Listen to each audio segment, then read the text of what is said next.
देवघर जिला के रोहिणी में आज उप डाकघर के नए भवन का उद्घाटन किया गया, जिसका उद्घाटन गोड्डा लोकसभा के बीजेपी सांसद निशिकांत दुबे और विधायक नारायण दास ने फीता काटकर किया। साथ ही दीप प्रज्वलित कर उद्घाटन कार्यक्रम की शुरुआत की। इस मौके पर सांसद निशिकांत दुबे ने बताया कि रोहिणी का एक अपना इतिहास है। देश की आज़ादी के आंदोलन से लेकर 1857 की क्रांति का यह एक बड़ा केंद्र रहा है।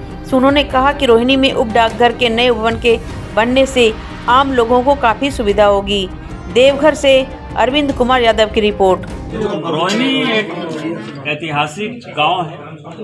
आपको पता है कि आज़ादी के आंदोलन से लेके 1857 के पहले की क्रांति का भी जो है एक बड़ा सेंटर रहा है। और रोहिणी अपने आप में देवघर का पहला मार्केट, इसके बाद देवघर मार्केट डेवलप होने लगा, ज़्यादा अर्बन लोग होते गए, तो रोहिणी धीरे धीरे कम होता गया यहाँ के लोगों का व्यापार।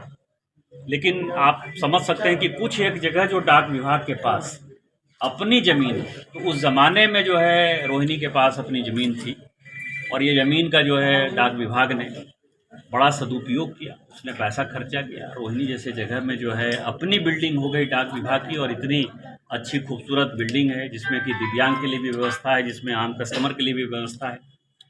तो हम सौभाग्यशाली हैं कि आज ये काम हुआ और रोहिणी की जनता को विशेष मत होगा। सर, आपने मांग भी की है कि रिखिया में एक म्यूजियम होना चाहिए डाकघर का। मैंने अपना सुझाव दिया।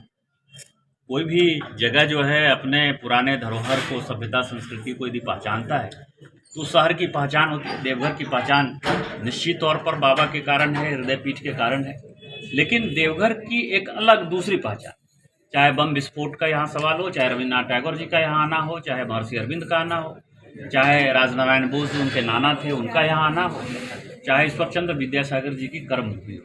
क्योंकि पूरा पहले संथालपन्ना ही था, तो ये देवघर उसमें आप में एक बड़ा केंद्र बिंदु था। उसमें रविन्द्रनाथ टैगोर जी ने जो डाकघर की अपनी प्ले लिखी है वो यही की कहानी है, रिखिया की कहानी है। तो पूरे देश से और दुनिया से, क्योंकि रविन्द्रनाथ टैगोर तो नोबेल प्राइज़ जीते, तो पूरी दुनिया के वो लेखक हैं, विद्वान हैं, तो उनके साथ जुड़ाव हो।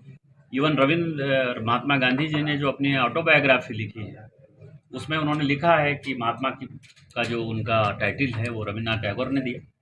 और रविन्द्रनाथ टैगोर जी ने उनको जो सुझाया था, वो सुझाया था कि देवघर से वो आज़ादी का आंदोलन करें। मतलब वो उनके आत्मकथा में लिखा हुआ है। उनके पास दो ऑप्शन थे कि या तो देवघर से वो आज़ादी का आंदोलन चालू करते या सेवाग्राम से करते। तो किसी कारण वो सेवाग्राम चले गए, लेकिन देवघर को उन्होंने सेकेंड अपना सेंटर माना आज़ादी के आंदोलन।